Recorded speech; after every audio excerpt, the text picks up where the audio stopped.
Good evening from us here in the UK. I think it's still morning with some of you back there and around the world in different times. So you're extremely welcome to our event here from Future Directions in Impressionism. My name is Claire Moran, and together with my colleagues Alison Deutsch, Alexis Clark, and Samuel Raybon, we've organised a series of events. You'll see some of those are in the chat already. We'll be starting our talk in a couple of minutes. But just to remind you of the events that are going on, I thought I'd let you know that we have our next event is at the College Arts Association in New York, where myself and Alexis, representing the group, will be giving participating in a roundtable on de-hierarchizing impressionist studies. That's next month in February. And then in March, we have another interesting event where we have Stephen Eisenman in conversation with Alexis Clark.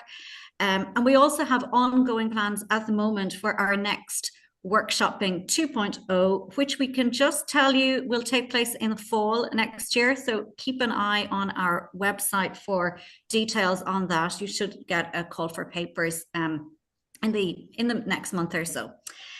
Just some housekeeping while we're waiting for everybody here. You will be on mute during the talk. However, at the end, we have a Q&A. So you will see the Q&A function at the bottom of the page. You'll be able to add your questions in there, even while the talks are ongoing. And then at the end, we will ask or present those to our speakers.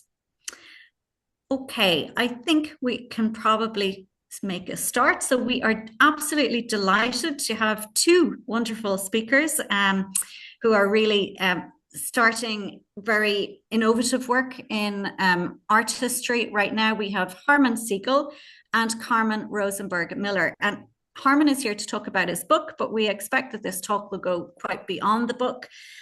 Just to give you a little bit of background on Harmon, first of all, Harmon is a junior fellow at the Harvard Society of Fellows and is a critic for Art Forum. His scholarship has appeared in Art Bulletin, American Art, and Non-Site. Now, he's been quite modest here because there's a lot more behind that, but I'm sure you'll work that out when you start listening to our conversation. And Carmen is going to be in conversation with Harmon. And Carmen Rosenberg-Miller is a scholar of 19th and 20th century art, in which she received her PhD at Princeton University. She teaches at the School of Visual Arts in New York. Her scholarship has appeared in the Burlington magazine, La Revue de l'Art, and Non-Site. And today, Harmon is going to give an introduction to his book. And that should last, not to put pressure on him, maybe 15 minutes or so. I prepared 5. Sorry? I prepared 5. Oh, okay. Well, we'll see how it goes. I can draw it out if you want, but I always feel short and sweet. All right. Okay.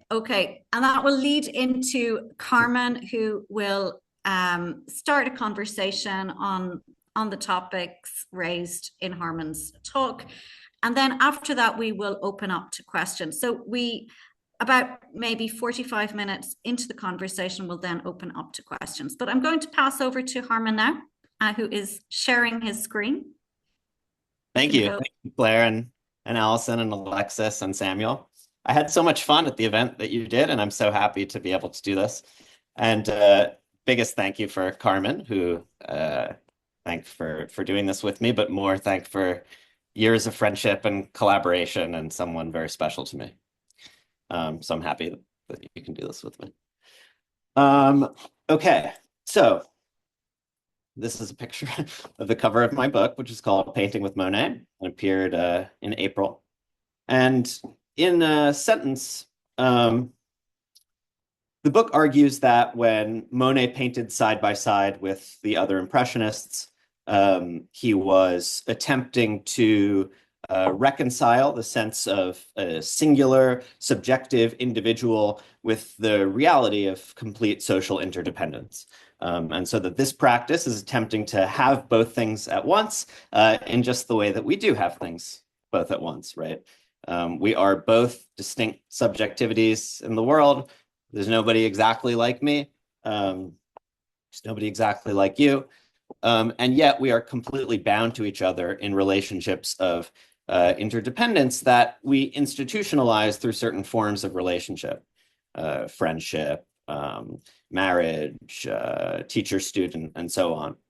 So the way that we identify ourselves is always a mix of the sense of our own uniqueness and a sense of our interdependency on other people. I'm my brother's brother, my wife's husband, my friend's friend, and so on. So when I talk about side-by-side painting, I'm being very literal. This is what it looked like. This is a painting by Monet of his niece, sorry, not niece, stepdaughter, and daughter-in-law, strangely enough. And this is an image that he painted of her painting side by side with another artist.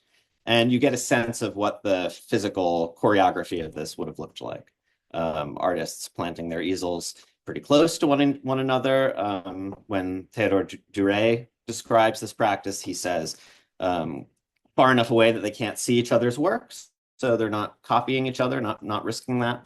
But close enough together that they can still gossip. That's the way that I think about it. And so I'm looking at instances where Monet did this with his friends and mentors. So first, from the very first painting in his catalog Raisonné, which he's made alongside his teacher Boudin, through to his next teacher, Jongkind, and then into the core of the Impressionist group, Renoir, Pissarro, Sisley, Monet, Bazille. And the project for me starts out with this one sentence. I mean, Monet doesn't say a lot about his philosophy of art. He's pretty tight-lipped, but what he does say is paint what you really see. This is advice that he gives a visiting American artist when she wants to know what his philosophy of art is. He says, paint what you really see. So on the one hand, this meant a pledge to copy exactly the world before his eyes without interpretation or arrangement. Paint what you really see. So don't paint what you want, some kind of idealized world. Don't paint what you feel, a sense that, your extreme affective experience is deforming the world as it comes to you, but paint what you really see.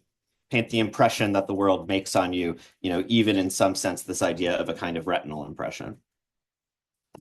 And to respect this command, the Impressionists developed new tactics for rendering the mechanics of vision, seeking an impersonal style with which to render the objective world objectively. So if you're seeing people on the street from a two-story window and they look like little dashes, paint them as little dashes. Don't, pretend that you know what you're not seeing. But on the other hand, the same phrase could be heard a second way. And indeed, the artists also pledged to convey their singular mode of perceiving the world. Paint what you really see. Paint what you really see, not what other people see, not what your art stool companions see, not what a mechanical eye photograph might see, but what you see. Convey your special, individual, unique way of perceiving the world. And to render this command, they developed techniques of originality, seeking a personal style with which to render subjective perception subjectively. And you can see the contradiction, right? That the same painting can be cited to prove both points. And indeed, I think all of the paintings where Monet and his fellows were fully realizing their ambitions, they can be read in both ways. And I want to claim that the contradiction wasn't some idiosyncrasy of this group's, but it was refractive of a larger social challenge and condition. On the one hand, as we know from the great works of social art history, the Impressionists lived at a time when the upheavals of modernity, capitalism, secularism, liberalism, and so on, seemed to render the world increasingly impersonal and anonymous. And yet, these alienating forces necessarily create a counterforce, equal and opposite, toward intimate connections. So the more impersonal, the majority of our social relations become, the more desperate we are for personal connection from those personal relationships we still have. Then the question is, how do we resolve this contradiction? How do we live? How do we live out this contradiction of modern life? So one way is just to take the skeptical or solipsistic way out, right? To say that when two painters paint together, no matter how hard they try to render, say, a vase of flowers, their works will always look different because we never encounter objective reality directly, but remain trapped in our subjective perception. And you might recognize this kind of setup from the opening of Voegelin's Principles of Art History, where he says, four artists get together, they pledge to copy the same world down to the smallest blade of grass, and then are startled to find that the paintings look different from one another, from which Voegelin says, they conclude that there's no such thing as objective perception. And if we can't definitively know a simple object like a vase, how much less can we know those most complex, most demanding subjects that we call other people? Or even worse, what if they can't know us? There's this kind of peculiar feeling characteristic of a certain kind of modern alienation you get in novels by Flaubert and Zola. And I can speak for myself, but I think many people do feel this sometimes, a sense that, no, you don't really know me. You don't really know what I'm trying to express to you. And so you can see these two problems, how do I know the world and how does the world know me, are dialectical. They're bound together in a kind of sense of a broader contradiction that is a social contradiction we experience individually as well. So the other way out, and the one that I claim the Impressionists took, is to find acknowledgement and recognition in the capacity for difference. If we paint the same vase differently, what we paint differently is the same vase. After all, we can recognize the difference as a difference only within a common collective form of life, which enables me to explain what I see, and so enables you to realize that it's different from what you see. And this is the way that an I becomes a we. The formation of communities based on enough commonality that differences can become intelligible as differences, right? Differences are only intelligible as differences against the horizon of some common form of life. The Impressionists, I claim, manifested that difference in style, rendering things according to their putatively singular form of personal perception. But when they painted together, they self-consciously melded their approaches, bouncing off one another, experimenting with one another's technique. So, Renoir never paints this way, except when he's next to Monet. It just comes and disappears, except in the context of this moment of acknowledgement, of saying, I want to try and understand the way that you see the world, and I want to try and show you the way that I see the world, and I want our ways of seeing the world to somehow converge. And so Monet doesn't paint the same way when he's next to Renoir as when he's next to Sisley, for example. And so the practice thus constitutes a form of acknowledgement or recognition. I mean the word acknowledgement in the way that Stanley Cavell uses it, which tries to capture this dynamic of both knowing others and being known, and the word recognition in the sense that I take Hegel to be using it, or at least a certain school of Hegelian interpretation takes him to be using it, as a sense that, or what Hegel calls the I that is a we, and the we that is an I. On the one hand, so what are we acknowledging? What are we recognizing? Well, we're acknowledging that we're all distinct individuals who perceive reality in unique ways, and that we are bound together through communal practices and institutions of mutual recognition. And painting together was one such practice, right? One that teaches us how, far from suggesting an unbridgeable divide, the difference between my experience and your experience attests your existence not as an object of my projection, not a retinal patch like a tomato or something, but as a subject with whom I live. painting together, the artists disclosed what I called the reality of others. So then the structure of the book is each chapter examines a specific pair of works that Monet painted with another artist and tries to understand them through particular forms of institutionalized recognition, institutionalized relationality.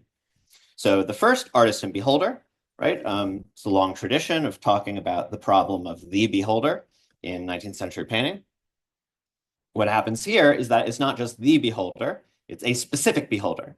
The first beholder of paintings made side by side is the artist you're working next to. And so there's a sense that you're giving a concrete relationality between the artist and the beholder. Originality and influence. How is it the case that you necessarily learn to be an artist by internalizing other examples, and yet you still are yourself, right? How do you balance this idea of, I'm being influenced and being genuinely influenced by my teachers and my peers, but I'm also still myself. And both these things coming across in the artworks.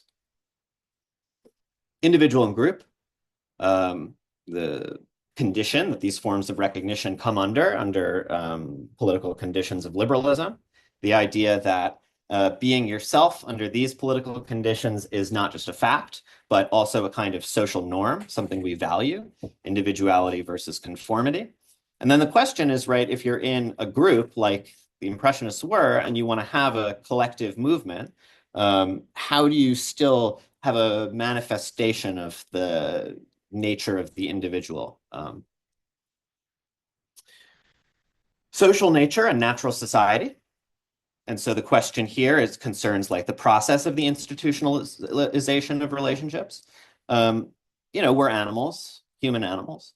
Is it part of our animality that we have friends, right? Is this the form of our animality? And so sociability, society would then be forms of nature.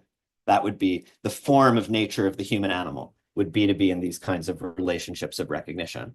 And if that's the case, then what does it mean for nature itself, right? Is nature itself then always manifesting a kind of social dynamic or becoming a kind of society? My perspective and yours, perspective going from something that you make, drawing lines and vanishing points and so on a canvas, to something that you have. The idea that, I have my perspective and you have yours, so what's called sometimes perspectivalism, and associated with authors like Flaubert and philosophers like Nietzsche.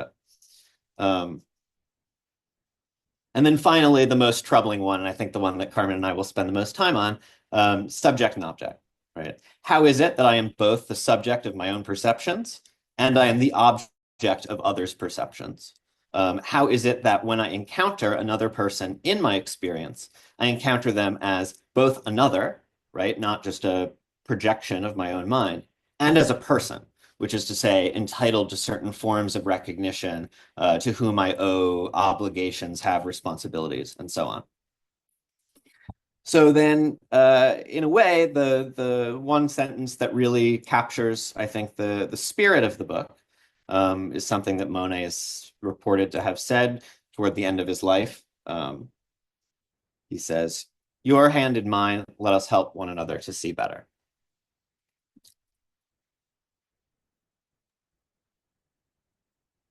Thanks so much for that presentation, Harmon. And thank you to the Impressionist Futures Group, Alexis, Allison, Claire, Samuel, for having me, and Harmon for inviting me to have this conversation with you. I want to start off with a broader question about medium. You describe throughout the book painting side by side, this practice as a way to overcome this feeling, this excruciating feeling that we can't know even those closest to us. And you make the case for side by side painting as offering this opportunity for acknowledgement or recognition, as you call it, where Monet is able to show the world through his eyes and see it through someone else's as well. And I think it's really telling rhetorically that we sort of equate these ideas of seeing and knowing one another. To see and be seen, we equate with knowing and being known. So I wonder if you could speak to the unique possibilities that you think painting as a medium offers for acknowledgement, for recognition. Could this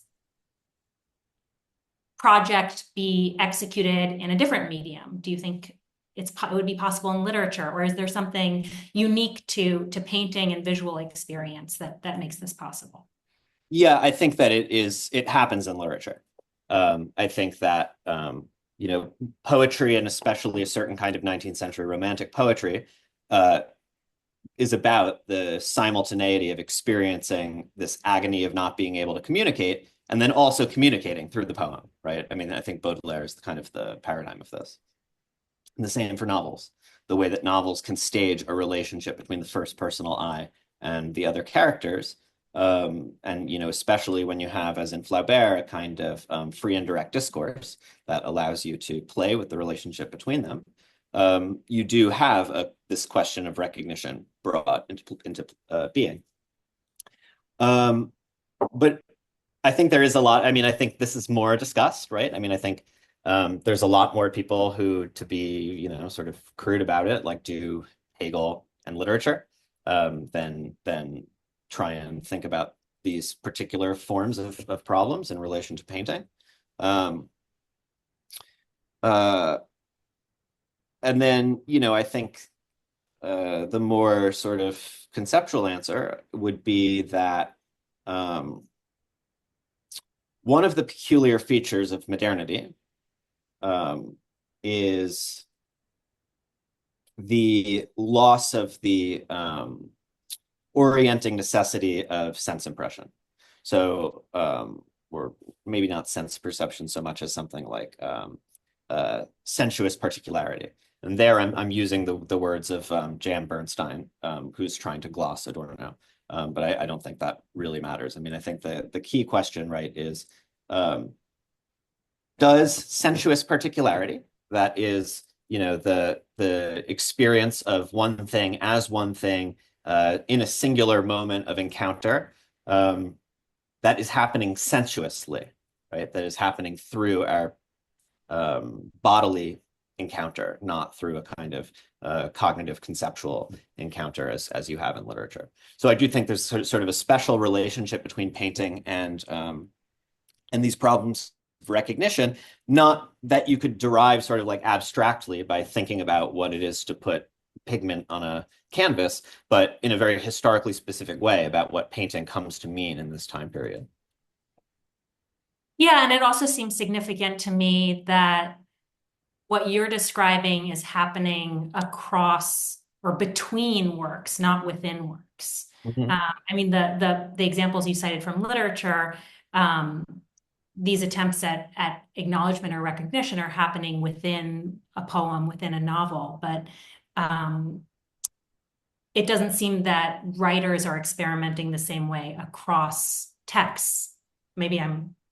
Yeah, it's true for sure, but I think there are forms of intertextuality that I think are doing similar things. Right. I wouldn't want to say they're exactly the same because that'd be a problem for me. But I think that this kind of activity, this sense of art's responsibility to convey the reality of others, is in touch with a broader set of a broader question about what is the function of art in modern society. And in this particular modern society, right, with its particular set of understandings of what the various art forms are for, how the conventions work, and so on. Mm-hmm, mm-hmm. Yeah, and I think this idea of sensuous particularity also seems significant in terms of the way that we're thinking about subjectivity, that it taps into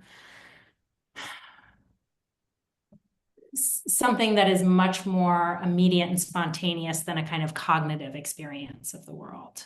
So that also seems to set painting apart. Yeah, and that Impressionism has a special relationship too, because the difference between seeing and knowing is such a rhetorical device of Impressionism.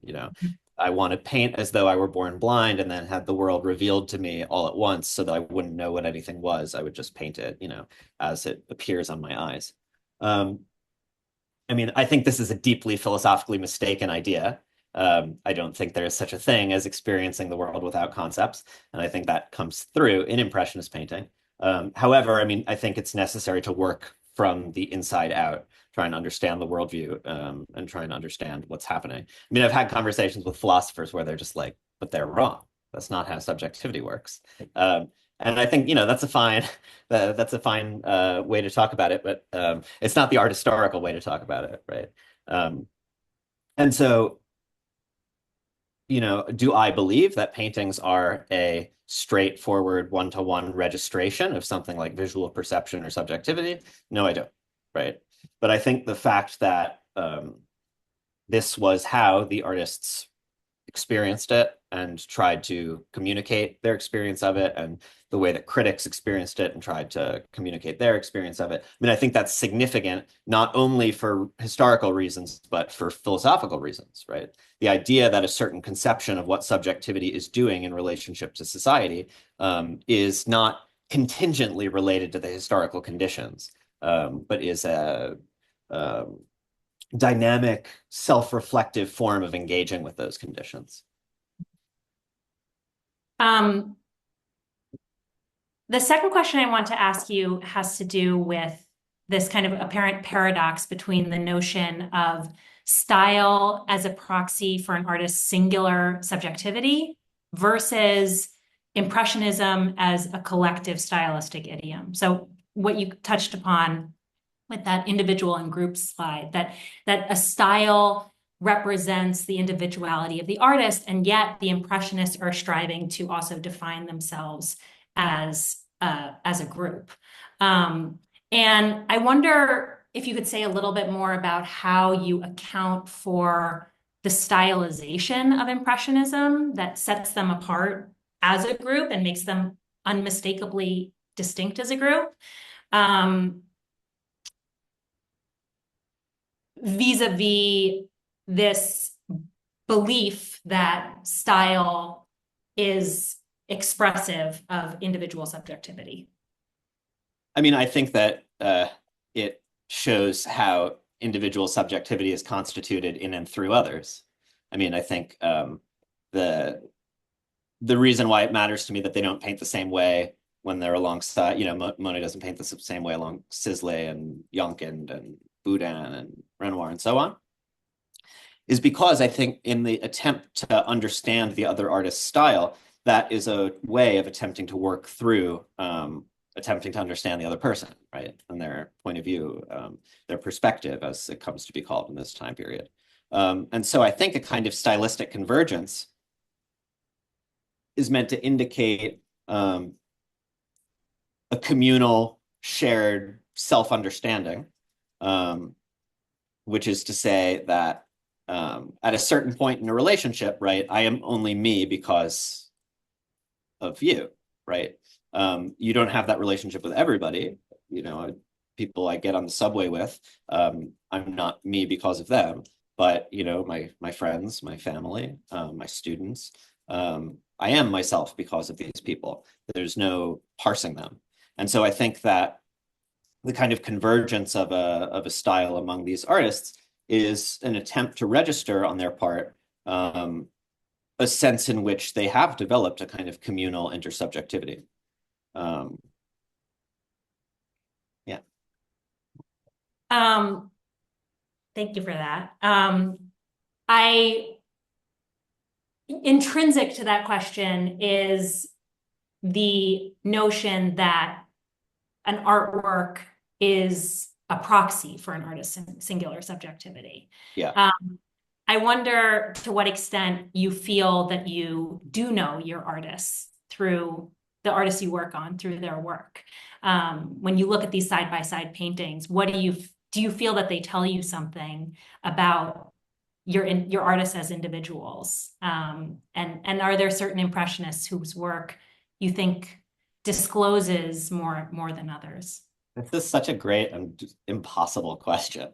Yeah, because it gets at the heart of these really core methodological problems of biography, intention, and so on. And definitely and I know your work also has, to struggle with these kinds of questions. And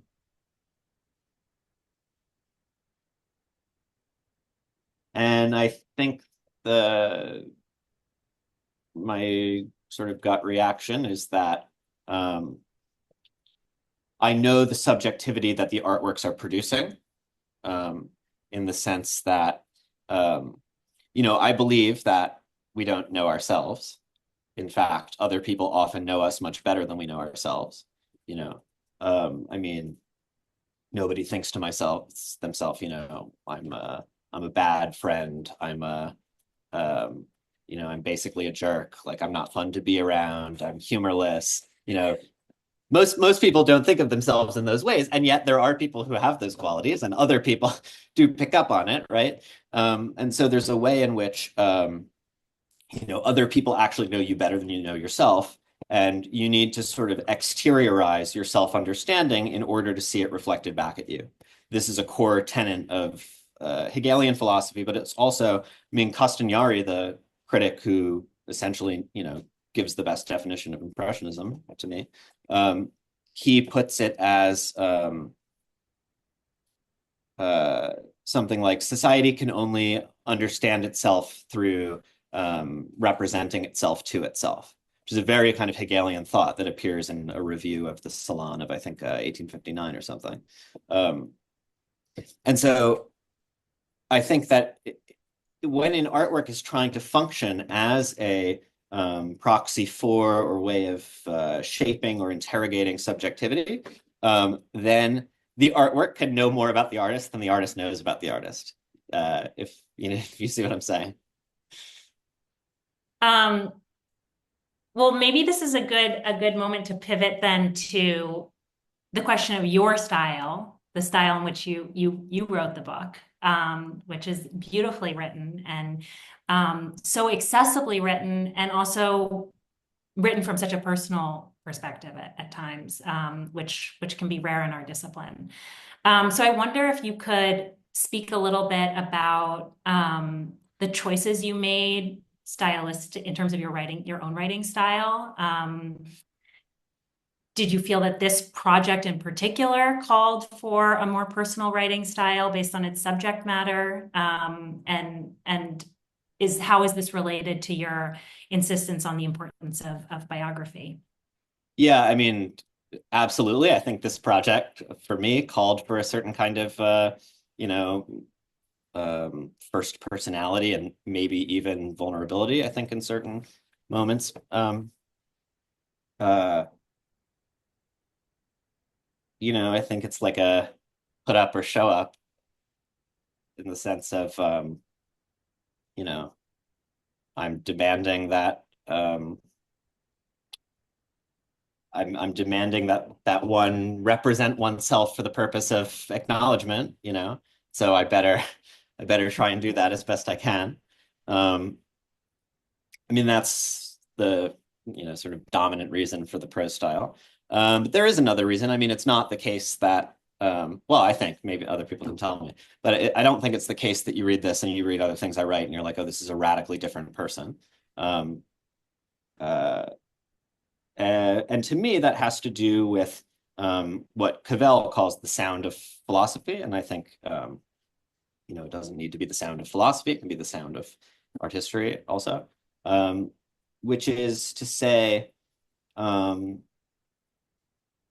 the ideas that Cavell has and that I basically buy into belong to a movement called ordinary language philosophy. And the name ordinary language philosophy isn't just saying, okay, we'll write in ordinary language as though that were an arbitrary choice. Like Adorno writes in really difficult language and we write in really ordinary language, and that's just an arbitrary choice, right? The idea is that actually the way that you understand the world is through understanding the ordinary. That it is the way that you want to understand, words, language, interactions, and so on, is to sort of ask, like, well, why? Like, why actually would we do that? So when Cavell is talking about philosophical skepticism, he points out all the examples are like a tomato on a table, right? How do I know the tomato's on the table? Am I dreaming? Is it a stimulation on my brain or something? And Cavell's like, why would you ask that? Under what circumstances would you ask that? Right? It's really weird. And so his version of ordinary language philosophy is to try to sort of like imagine scenarios under which one would want to make this kind of question. So he has this episode, for example, where he says, imagine you're in your backyard bird watching, bird spotting, and you say, oh, is that bird really a yellow crested woodpecker or whatever? It would be really strange to respond like, oh, do you mean like, is it a hallucination, or is it a brain stimulus? You would want to respond like, no, it's actually this other kind of bird, or oh no, my neighbor has a taxidermy collection, and so it's a bit of taxidermy that we're mistaking for a real one. So I mean, I really aspire to live up to this kind of tradition that I think is not only, nice to read, but also true in a certain way. And do you think, I mean, some of what you were saying reminded me of the Impressionist project itself. Do you think that is what drew you to this project, working on side-by-side painting? Could you tell me more about why? Oh, well, just this interest in the kind of ordinary and understanding these kind of fundamental units of experience, or Right. Oh yeah, for sure. Yeah. Well, it's really interesting to hear about the correspondence between the work that you study and the way that you carry out your own scholarship on that work. Something I know we've discussed before, but the kind of solitary nature of being an art historian, which maybe mirrors the at times solitary nature of being a painter. I wonder if you gleaned any lessons from Monet and company in terms of the way that you've just spoken to us a little bit about how your approach to writing, your stylistically, but I wonder if there are ways that you are carrying out your scholarship that draws on the methods of side-by-side painting. I mean, I think it might be the other way around. That I was attracted to this because the only way that I can work is through conversation, basically. I mean, I feel like I never have any ideas unless they're happening when I'm talking to someone. And I don't know. I mean, I don't know how much other people spend time talking about their work with other people versus writing it. But it's like the only way I could work, really, as maybe only too well. Yeah, I mean, there's no. If I've had any insight, I hope I have. That insight is a product of conversation, friendship, especially, mentorship. Yeah. I mean, reading your book, it really did strike me as such a sort of wonderful model of collaboration, and one which, I would aspire to also in my own work. I am wondering if we should move now into, we wanted to do a kind of closer reading of chapter 7, which is where our scholarship most overlaps, the chapter on Manet's humanity. So if we have time, maybe I'll just do a brief detour into my own scholarship, and then come back to the questions raised by chapter 7. So this is Jean-Francois Raffaelli, Monet's sometimes foe. He also exhibited in the Impressionist exhibitions. He's probably most well known for breaking up the Impressionist group, but I argue that antagonism stems precisely from these problems that we're discussing, these questions around how to picture humanity, how to paint empathetically, and where intersubjectivity falls into this conversation. Maybe you could flip the slide. Yeah, so Raffaelli was best known as the painter of rag pickers. I'm showing you here just a few examples of his work, but he painted dozens of rag pickers. And in those works, he attempted to transcend the stereotypes, the common typologies that had pretty much governed the representation of the rag picker to this point. Could you flip the slide? So in order to accomplish this, in order to attempt this project of representing the individuality of his subjects, he developed a philosophy which he coined characterism, that was dedicated to making his subjects what he, as he said, aesthetically known. And to do so, he proposed this kind of performative approach to representation, where the artist would reenact the life of his subject in order to understand them and capture their essential character visually.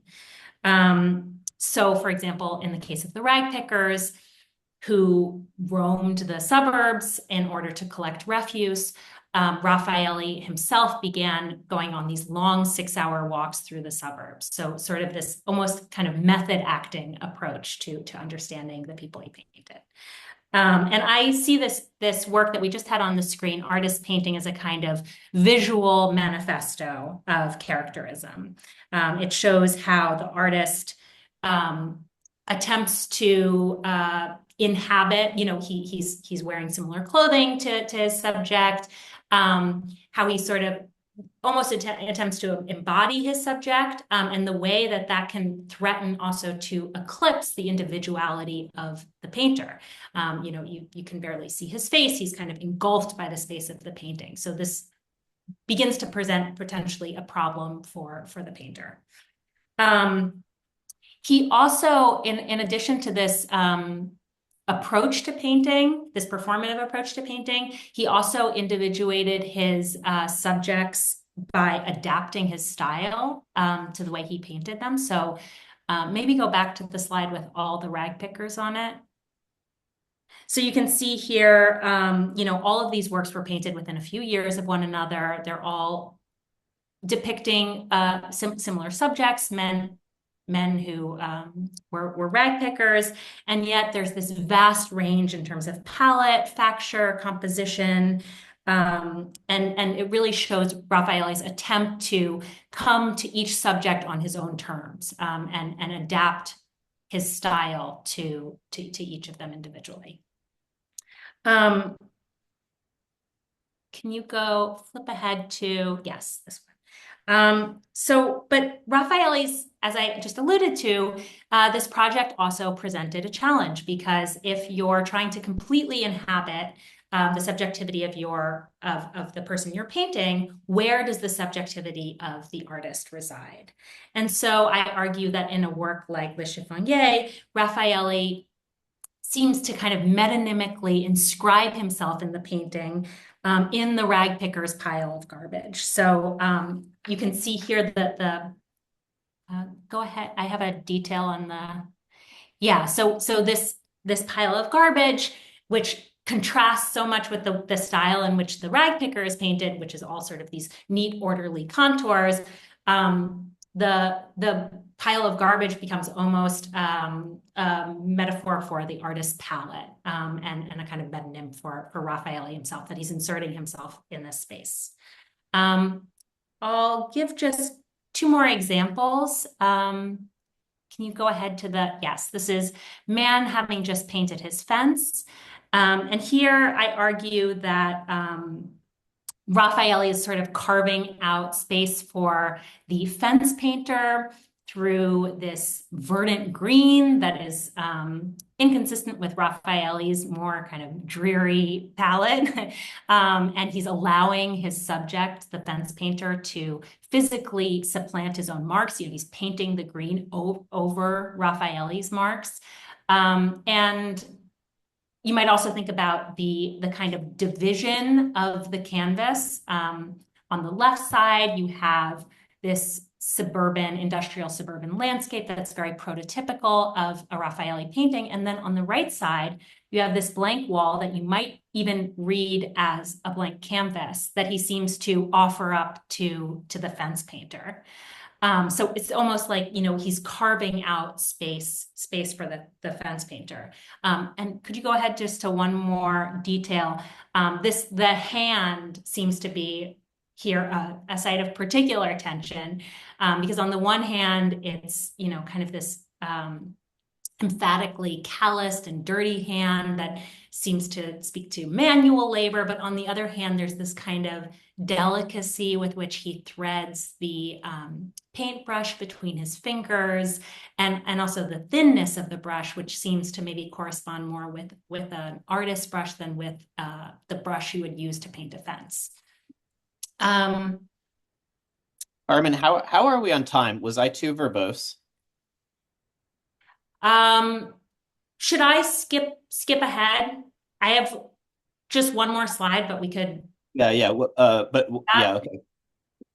So this was the last example I want to bring up, which presents maybe sort of like a limit case for characterism. This is Raffaelli's portrait of Edmond de Goncourt, the author, and here Raffaelli seems to come up, whereas with the rag pickers and the fence painter, he's representing subjects who don't necessarily have an aesthetic or a style of their own. I mean, he's trying to come up with one.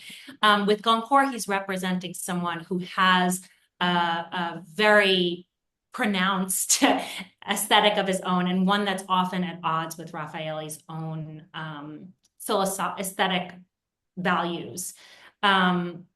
So this painting was criticized for the undue attention that Raffaelli paid to the accessories, for example, the bateau in the corner, or this Clodion sculpture, whereas the figure, and this seemed to be a sort of reflection of Goncourt's emphasis on these kind of aristocratic objects that he collected, versus versus Goncourt's hand, which seems sort of totally emaciated. This was the criticism that critics levied at this painting, that there was all of this attention on the accessories, but that the figure seemed kind of lifeless. So all of this background to sort of come back to Harmon's chapter on Manet, where you're thinking about how do we represent the humanity of the subjects we paint, and is it even possible to represent the humanity of another, and if so, what kind of strategies can we mobilize to do so? So maybe you can, I'll give over the floor to you, Harmon. I always love hearing your presentation. But how are we on time? Because I'm afraid of taking up the questioners. Yeah, I think why don't we answer this question and then maybe we open it up a little bit, because it's fascinating. Go ahead. Okay. Yeah, cool. Yeah, I mean, the argument of this chapter essentially is that Monet early in his career, and then Monet for his entire career, were accused of essentially leveling the pictorial field, of painting, a cabbage and a person the same way. That this is this idea of, well, they've committed to painting exactly what they see in this, sort of quasi-mechanical, almost retinal way. And so they're unable to give hierarchical degrees of importance, depending on how important their subject is, right?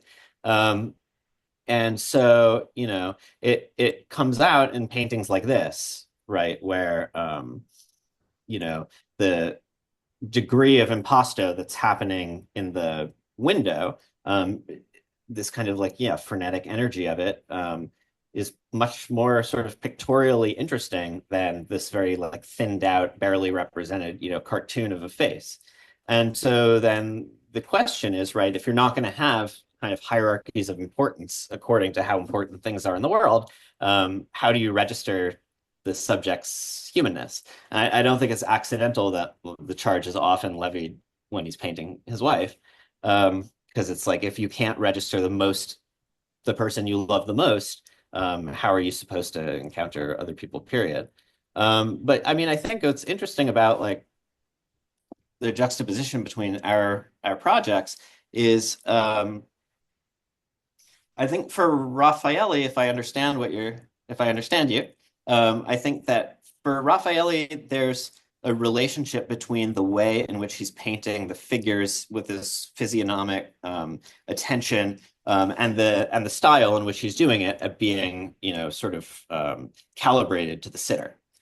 So there's this relationship of intersubjectivity between the painter and the sitter, which means that, you know, you look at the faces of his figures, and they're more empathic in a certain way than the faces of Monet's.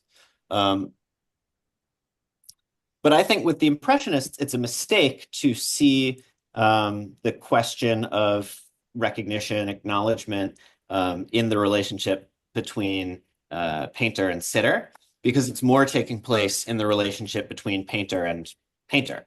That the acknowledgement is happening when Monet is painting with Renoir and they're negotiating their styles. So there's a similar question of, you know, sort of stylistic reverberation, the attempt to use style as a way of conveying intersubjectivity, but it's not happening through the sitter. The sitter becomes the kind of object of the attention and not the subject of acknowledgement. Yeah, and just to be sort of devil's advocate to myself, I mean, do you think that there is a kind of honesty or a kind of humanism to Monet's refusal to demonstrate that we are able to capture another's humanity in painting, that paint is insufficient to perform this task, that humanity is too profound to capture visually? I mean, I think that's a really beautiful thought, but I don't know if Monet was up to it in a certain way. I mean, I think this is part of the question of the historical specificity of the work, that I don't know if that beautiful thought was possible within the kind of conditions of thinking about what painting is and how it relates to self-knowledge and knowledge of others. But maybe I'd have to think about it, because it's such a pithy way of asking something so huge. I'm aware that we are running up against the clock, so should we wrap up here? I mean, I have a couple more questions, or we can open it up to the audience now. Well, maybe what we can do, first of all, a huge thank you to both of you. I think it's been a very unique take, and that's what I really like about it on Impressionist art. Is so original, and that's coming through in the questions here. So maybe I'll raise one or two of these questions just so that we, you know, give you a break on your questions. I also have questions, so we'll raise your questions and then maybe you can come back at the end if we've time. We want to make sure that people get their questions in. So we have a question. This one is in from James Rubin, and obviously he's thanking you and saying how original this is and how he loves the talk. But he has a specific question on the duck painting. So maybe that might be good to go back to that so everybody sees what James is talking about here. So if we focus back on this one, yeah. Okay, so he says, I'd like to ask about the figures in some of these pictures, especially Renoir compared to Monet. In the duck picture, Renoir has a couple of figures. In La Grenière, Monet seems to have distanced himself from them, as opposed to my particular feeling that Renoir is far more engaged and would be a far more willing participant in the socializing on the raft. What can these differences or the presence of figures tell us about the subject-object relationship? Okay, so there's quite a bit in there, but if you can if that, I kind of doubt I could. Yeah. I kind of doubt I could put it better than the question puts it. But I will say that the figures in the Renoir duck painting, I wish I had brought the detail, are two oarsmen oaring, rowing in synchronously. So I do see this as a sort of incredibly perfect representation within the painting via the figures of the form of sociality that the artists are engaged in. The kind of you can only go somewhere if you're doing it, together, rowing in this synchronized way. I mean, that's obviously a really trite way of putting it, but it gets at something, I think. Yeah, and about the Le Grand pictures, same. Like, I think Renoir there, both of them actually are rendering figures in a way they just don't really do. That's sort of uncharacteristic. It's described, I think it's Richard Bertel, but forgive me if I'm confusing it, but describes these paintings as humanscapes, neither landscapes nor figure paintings, because the proportion is just so strange. Like the figures are large enough that you can make out certain details, like a mustache or a pinstripe, but they don't have eyes, or some of them don't really have faces at all. So there's this question of Renoir's lifelong engagement with the figure, and the question of what it means for him, right, is being pulled back to see things more from the way that Monet sees them, in terms of a kind of zoomed out collectivity. Like one critic describes the Boulevard de Capucine figures as ants crawling on the surface of the painting. And then Monet, vice versa. He's getting in and engaging with the forms of sociality in a way that is drawing on his background in caricature, for sure, but is also, I think, trying to understand certain aspects of relationality that he's getting out of Renoir. The chapter on that one argues that it's about sexuality, basically. That the question that he has to face next to Renoir is, what does it mean for two heterosexual men to have this incredible form of intimacy with one another? And so the figures end up being kind of sounding boards for this in certain ways, I believe. That's really, really interesting.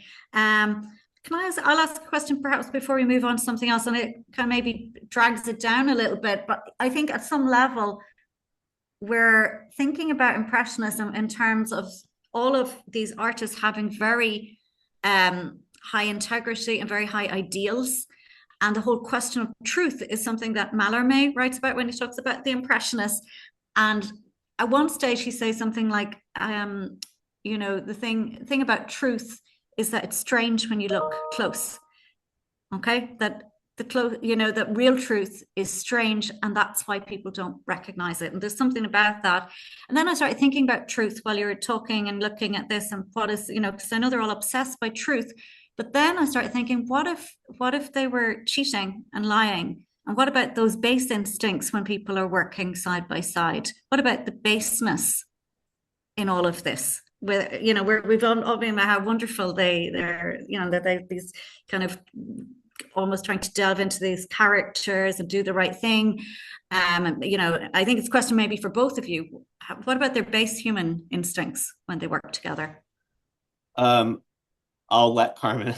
I'll push the difficult question onto Carmen for the most part, but the cartoon that comes to mind is this Daumier, where it's artists painting, basically next to each other, but one a little bit behind, and the caption is one copies nature, the other copies the other.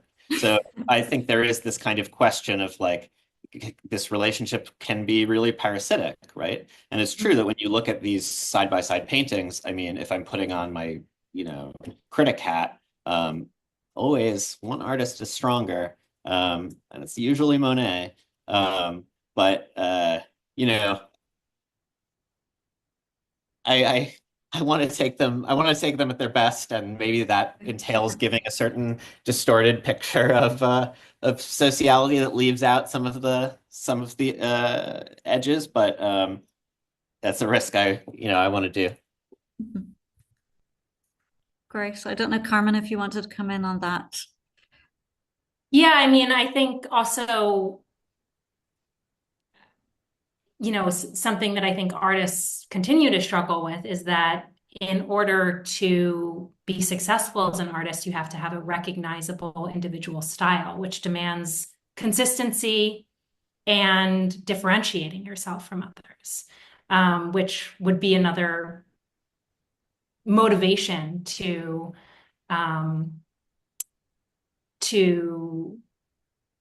not necessarily paint exactly what you see, to make things look better, to make things look more like you.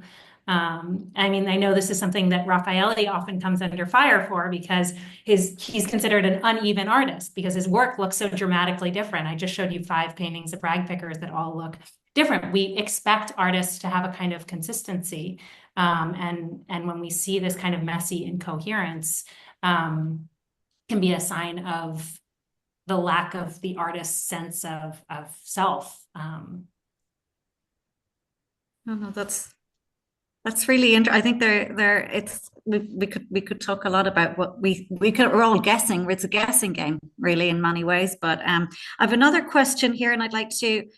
This one is for Harmon, and this comes in from Alison Deutsch, and she says these connections are so far between social equals. Do we have examples where important markers of difference are in place and painting still becomes a mode of sharing the perspective of another? I'm thinking of that famous episode where Manet, early in his relationship with Morisot, keeps grabbing her brushes to repaint a work. And this is clearly experienced as a power struggle by Morisot. Yeah, that's a great question. And it's, I'm well aware that this practice is basically taking place within an extremely constricted social perspective of bourgeois men. I mean, there are instances of Morisot painting next to Renoir, and my favorites are these instances where she's painting alongside either her daughter, her husband, or her sister. But I think this is a weakness, a potential weakness in my book. But I think it's one of those cases where the only way I can sort of defend myself is to say, yeah, you can't do everything. And I tried to do a lot. But I think this is a kind of weakness in my book, maybe, that Carmen is the person to criticize and rectify. Okay, thank you.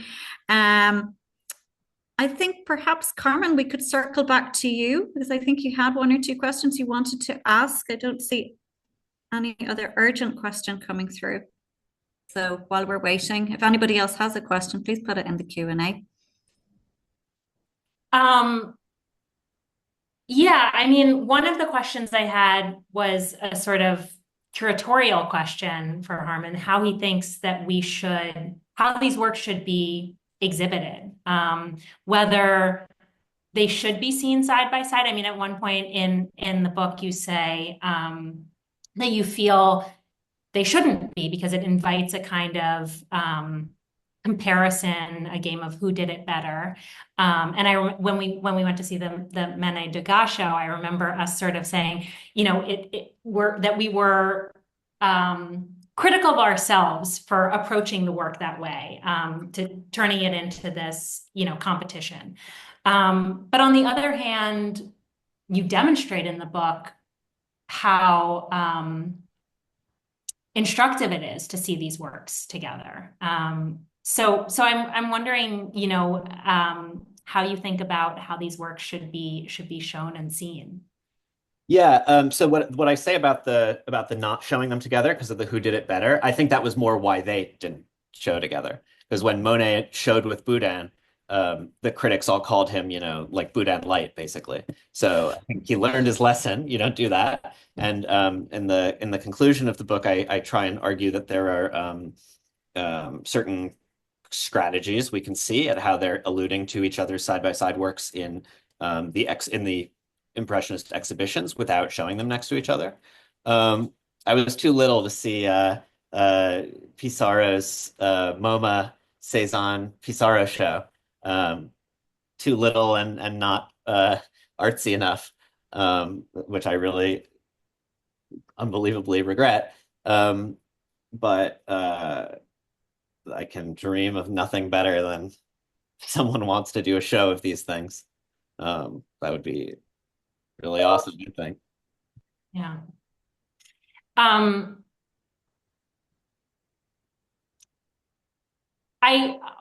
mean, one last question that I wanted to ask you was about, I mean, you're a critic of contemporary art, and in many ways, the problems that you describe these artists responding to of kind of modern alienation have only gotten worse.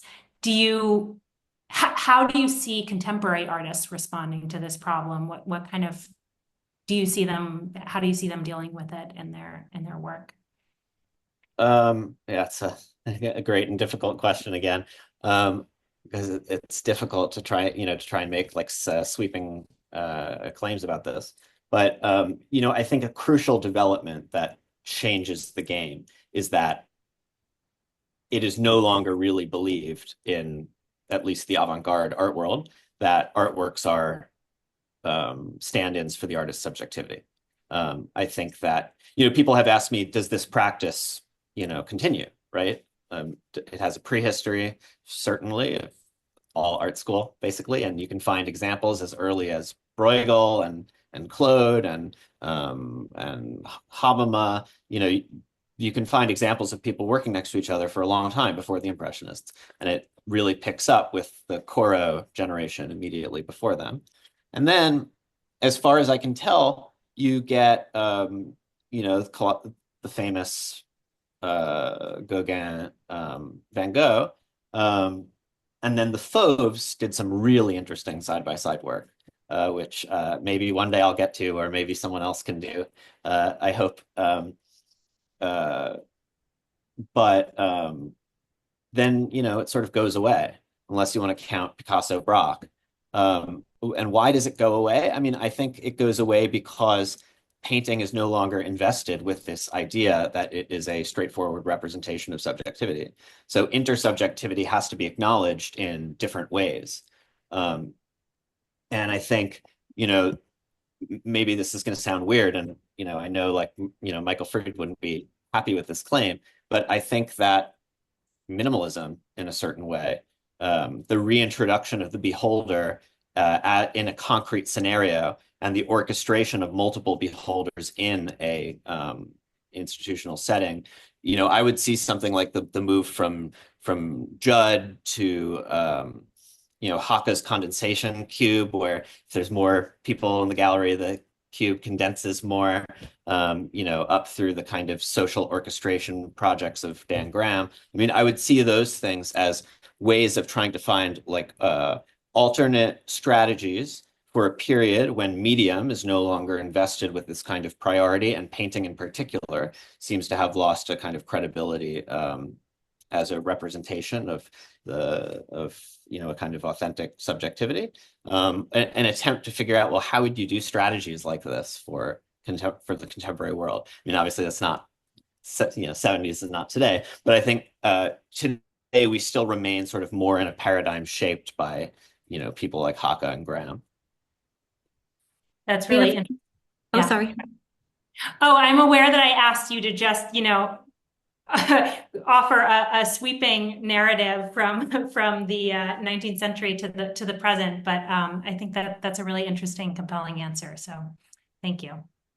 We have a couple of more questions. I have two more specifically, which I think we should raise.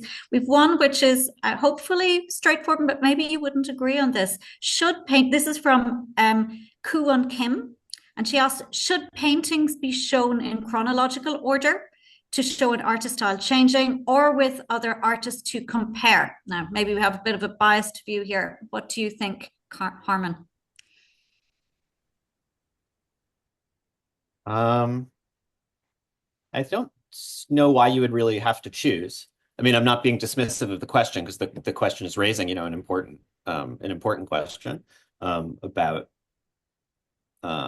these sort of I guess, the relation between diachronic and synchronic understandings of selfhood or something like that, or historical development. But I mean, I think, I don't know, yeah, why you would really have to choose unless you were given one exhibition or one book. I mean, I think we tend to do chronological organizations. The Monet de Gauche wasn't chronologically organized, right? It was thematic. I can't remember. I think it was, yeah. Okay, I don't know, Carmen, do you have an opinion? I agree with Harmon. I think, both. Both, ideally both. We've one other question I'd like us to raise. This comes in from the chat. This one is about, this is from Alexis Clark. So Alexis is saying, I'm curious about Monet's decision not to paint so often side to side with fellow painters after 1874 or so. There were a number of artists who were interested in his counsel, but then Monet seems almost hermetic, refusing to advise or work with many of them. What do you make of his refusal to engage in social seeing? That's, I think, an interesting phrase, the social seeing later in life when Monet's society was so actively sought. Yeah, that's also all these great and difficult questions. I mean, I think I guess I basically believe in what gets called the crisis of Impressionism. I can't remember who coined that term, but so apologies to that person. But and I know that's been the subject of a lot of debate because people don't like a kind of like rise and fall story. But I mean, I think the way that I understand the crisis of Impressionism is that